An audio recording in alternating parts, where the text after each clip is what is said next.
देखिए आज जन्मदिन के ऊपर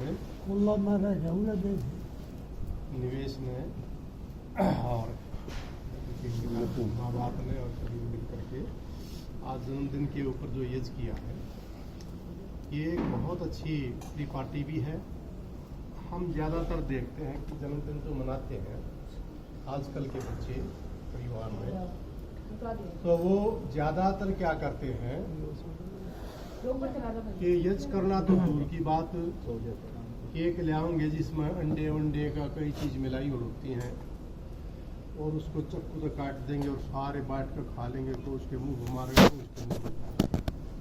तो कहने का मतलब मेरा ये है कि वो हमारी संस्कृति नहीं है। पहली बात, इतिहास उठा के देखेंगे तो हमारी संस्कृति में ना तो शिव ने, ना हनुमान ने, ना राम ने, ना कृष्ण ने, किसी ने भी अपना जन्मदिन नहीं मनाया। आप इतिहास उठा देंगे, किसी का भी उल्लेख नहीं मिला है किसी ने अपना जन्मदिन मनाया। क्यों नहीं मनाते? वो इसलिए नहीं मनाते कि मान ले निवेश का 18वां ये साल है, तो 17 साल हमारे आयु के कम हो गए। तो इस पर तो चिंतन करने का विषय होता है कि मैंने अपनी आयु के मान ले 100 साल है, उसमें से मैंने 17-18 साल मेरे चले गए और मैंने क्या क्या कार्य किया है, तो उस पर चिंतन करने का होता है। लेकिन फिर भी आज जिस प्रकार से पश्चिमी सभ्यता के अनुसार हम जन्मदिन मनाते हैं, उनसे तो अच्छा है कि अपने यज्ञ के ऊपर, जन्मदिन के ऊपर अपना जो है ना यज्ञ कर, क्योंकि यज्ञ जो है ना श्रेष्ठ कार्यों में से सबसे उत्तम कार्य ये। तो हम जो है ना वो यज्ञ के माध्यम से ही अपना जन्मदिन, अब इन्होंने जनेऊ लिया और इसको बोलते उपनयन। तो इस उपनयन में क्यों जनेऊ लेते हैं और क्यों इसके क्या क्या इसके कारण है? तो जनेऊ में 3 धागे होते हैं और 3 धागे बताते हैं कि जो भी जनेऊ लेता है और जो ना भी ले रहा है ना, उसके ऊपर भी 3 ऋण होते हैं। एक बच्चे के ऊपर 3 ऋण होते हैं, यानी कर्जा होता है। कौन से कर्जे होते हैं वो 3? पहला कर्जा तो होता है अपने माँ बाप का, जिसने उसको पैदा कराया, उसको पाला पोसा, उसकी परवरिश करी, तो इतने कष्ट उठाए, इतना अपना जीवन उसके ऊपर लगा दिया। तो पहला धागा कहता है इसके अंदर कि भाई तेरे ऊपर माँ बाप का ऋण, और उस ऋण को याद रखना। और ऋण जो है ना वो जब उतरेगा जब तू माँ बाप के कहे को मानेगा और माँ बाप की सेवा, ये उसको पूजा। तो पहला ऋण जो है ना वो माँ बाप का है। और दूसरा ऋण है वो है हमारे देवताओं का। देवता कौन होते हैं? जैसे अग्नि है, ये भी देवता है, सूर्य है, ये भी देवता है, वायु है, ये भी देवता है, जल है, ये भी देवता है, चंद्रमा है, ये भी देवता है। यानी जो हमारे को कुछ न कुछ जीवों को दे ले तो कुछ नहीं रहे, सिर्फ दे ही दे रहे हैं। अगर एक देवता भी थोड़ा भी नाराज हो जाए, अगर हवा बंद हो जाए तो घोर दिया तो मरेंगे, कोई ऑक्सीजन नहीं है।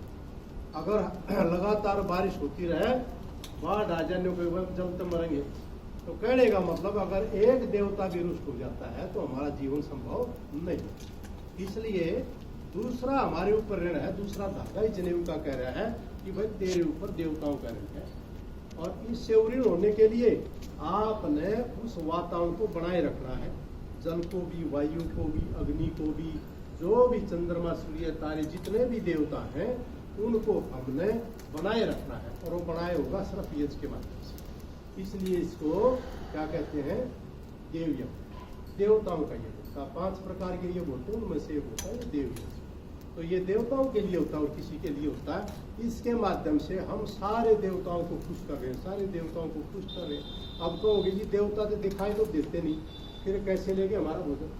तो निश्चित तौर पर है, जैसे एक मनुष्य है, एक पशु है या कोई भी जीव है, हम उसको कोई चीज देना चाहोगे तो वो खागा, क्या से खागा? काम तो नहीं खागा, आँख तो नहीं खागा, वो मुख से खागा। परमपिता परमात्मा ने हमारे को मुख दे रखा है इस जीव की तृप्ति के, तो हम उस भोजन को मुख से खाएंगे। आज हम यज्ञ के माध्यम से उन देवताओं को भोजन दे रहे हैं। तो देवताओं का मुख क्या है?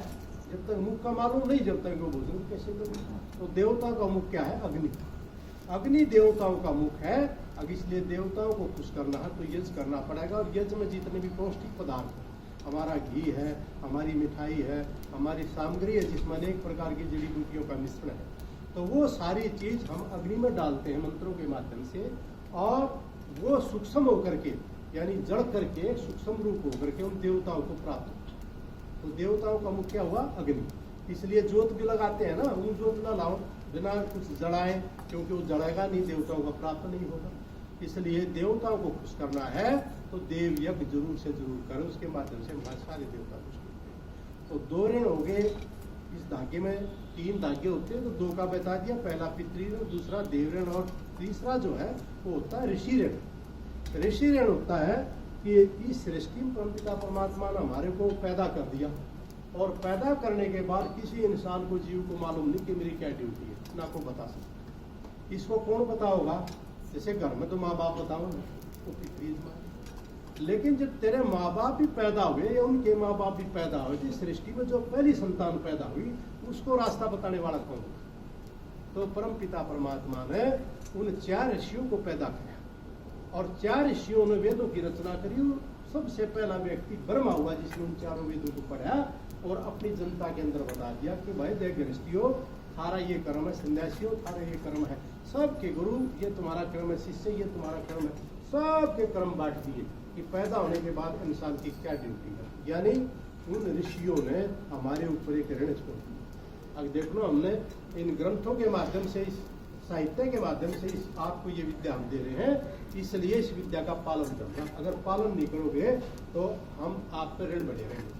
तो उन ऋषियों का जो ऋण हमारे ऊपर, जो वेद परमपिता परमात्मा ने ऋषियों के माध्यम से सृष्टि की आदिम बनाए, उसके बाद वो वेद चलते चलते आज भी आ रहे हैं। और अंतिम हमारा ऋषि कौन हुए? स्वामी दयानंद हुए, जिसमें वेदों का ही प्रचार।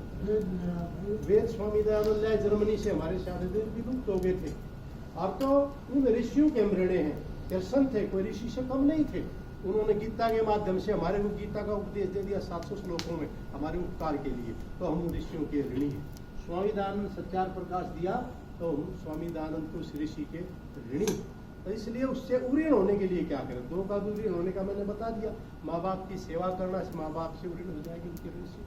और देव यज्ञ करेंगे तो देवताओं के ऋण से हम उऋण हो जाएंगे, लेकिन ऋषियों के ऋण से आप कैसे उऋण होंगे? ऋषियों के ऋण से उऋण होंगे कि उन्होंने जो ग्रंथ लिखे, उन्होंने जो साहित्य हमारे को धर्म का दिया, उन ग्रंथों को पढ़ना और बार बार उनको छपवाना।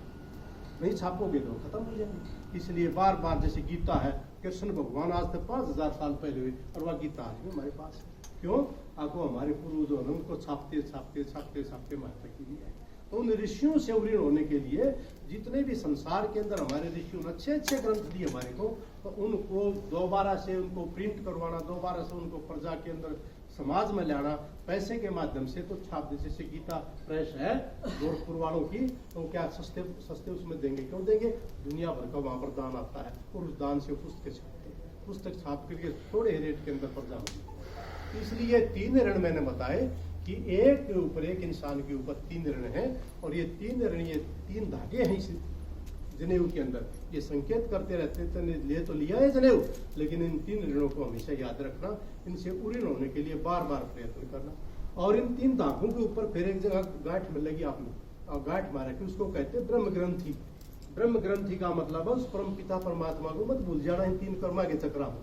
अब भाई 3 कर्म तो लागे रहो आप, उस परमात्मा को भूल जाओगे नहीं, उस परमात्मा को जरूर याद रखना जिसने सब कुछ बना रखा है। तीनों को कर्म बता, तेरे को ऋण बता, सारी चीज आपको बता रखी है। तो उस ब्रह्म, उस परम पिता परमात्मा को सदा भी याद रखना हो। एक है, एक का गांठ लागे ऊपर तो एक ही है। इसलिए इन यज्ञ के माध्यम से मैं तो कह रहा हूँ बहुत बढ़िया, केक नहीं काटे, मोमबत्ती नहीं बुझाई, उससे अच्छा है हमारे आर्यों का अपने परिवारों के अंदर हमारा बेटा बेटी है, पोता पोती है, जो भी नाता नाती जो भी मिल जाए, तो अपना यज्ञ करें, जन्मदिन के ऊपर करें तो हवन के माध्यम से करें, भोजन दे, और जहाँ फिर अपने श्रद्धा हो गौशाला यहाँ पर वहाँ उसके नाम से दान दे, तो निश्चित तौर पे हमारा परोपकार होता है, हमारा उपकार होता है। और अगर हम व्यर्थ में कर देंगे, वेस्टर्न सभ्यता पे चलेंगे, केक काटेंगे जिसमें दुनिया भर के अंडे पता नहीं क्या क्या केमिकल मिला रखे हैं, और वो भद्दर प्रदर्शन करते हैं आपस में, तो ये हमारी परंपरा नहीं है। ये तो अंग्रेजों की भी नहीं है, सच्ची पूछो तो पता नहीं है कहाँ से कहाँ व्यवहार पैदा होता जा रहा है। इसलिए मेरा सभी से निवेदन है, इस प्रकार से इस निवेश में जो है ना, अपना जन्मदिन एक यज्ञ के माध्यम से आप सभी को बुलाया, और ये यज्ञ की यार आपने मिल करके सबने वेदों के मंत्रों से आहुति दी, तो आप ये यहाँ से प्रेरणा लें कि जहाँ भी जिस भी घर में जाए, जहाँ भी जाए, तो कोशिश किया करें भाई यज्ञ जो हो वो वेद के मंत्रों से हो। कोई विद्वान को बुलाए, किसी अच्छे श्रेष्ठ ब्राह्मण को बुलवाए, और अपने अगर और कोई ना हो तो स्वयं भी बहुत से जानते हैं। जैसे मैं भी देख रहा था, देखो साथ साथ में मेरी बेटियां बैठी हैं, ये साथ में मंत्र बोलने लग रही, क्यों? अब रोजाना यज्ञ करती है। अब रोजाना यज्ञ करोगे तो तुम अच्छे कार्य में चले जाओगे, रोजाना यज्ञ नहीं करोगे और तुम अपने काम में भूल जाओगे। आज हम लिपना भूल गए, हम सेवा करना भूल गए, क्यों? हमने छोड़ दिया, पोचा मारना भी छोड़ दिया। लोग है पोचाली इनको लाजो, क्यों? हम अपना कर्म छोड़। तो वेद कहता है कर्म करने का आदेश वेद देता और कोई नहीं देता। वेद कहता कर्म करो, और कर्म करने से तुम्हारा जीवन उद्धार होगा, तुम्हारा जीवन सुधरेगा। और कर्म नहीं करोगे तो निठल्ले बैठ गए तो समाप्त हो जाएंगे। स्वामी दान कहता है कि संसार के अंदर कौन जाति जीवित रहती है? जो कर्मठ होती है, जो पुरुषार्थ होती है, जो पसीना निकालती है, वो जाति कभी नष्ट नहीं होती। और जो ठाली बैठ गए ना, वो नष्ट हो जाएंगे। हमारे देश के अंदर दो इतिहास है। महाभारत के बाद तो ये यादव वंश समाप्त हो गया था, क्यों? अब वो दारू पीने लगे थे, नशा करने लगे थे, दुर्व्यसनों में फंस गए थे, तो सारे कृष्ण का नष्ट हो गए। उसके बाद राजपूत इतना रजवाड़ा था, कितनी रियासत थी, सारे दारू पिया करते, रंडी नचवाया करते, दुर्व्यसन कराया करते, सारे धरती के लागे राजपूत नाम के रहे। तो इसलिए आप दुर्व्यसन से बचें। एक दुर्व्यसन अपने परिवार को नहीं, अपनी जाति को खत्म कर देता है। इसलिए यज्ञ के माध्यम से अपना जो भी है जन्मदिन मनाए या कोई भी कार्यक्रम यज्ञ के माध्यम से, और श्रेष्ठ कर्म को का संकल्प लें करने का। और कोई ऐसा कार्य है जो मेरे जीवन को भी गलत है कर रहा है, और समाज को भी, परिवार को, उसको छोड़ने का प्रयास करें, तभी हमारा ये सार्थक होगा, अन्यथा सार्थक नहीं होगा। तो यज्ञ के माध्यम से परमपिता परमात्मा से ही प्रार्थना करते हैं कि आपके संकल्प मजबूत रहें, श्रेष्ठ संकल्प आप करें, और संकल्पों को परमपिता परमात्मा आपका पूर्ण करे, यही परमात्मा से प्रार्थना। हाथ जोड़ करके बेटा से ओम सतुता में वर्धवेद माता प्रचोदयन्ता पामानि द्विजानाम आयु प्राणम प्रजाम पुष्पम लोका। ओम सत्यः सुन्तेजमानसः कामा। ओम सत्यः सुन्तेजमानसः। ओम सत्यः सुन्तेजमानसः कामा। ओम स्वस्ते स्वस्ते स्वस्ते। शांति पाठ करेंगे।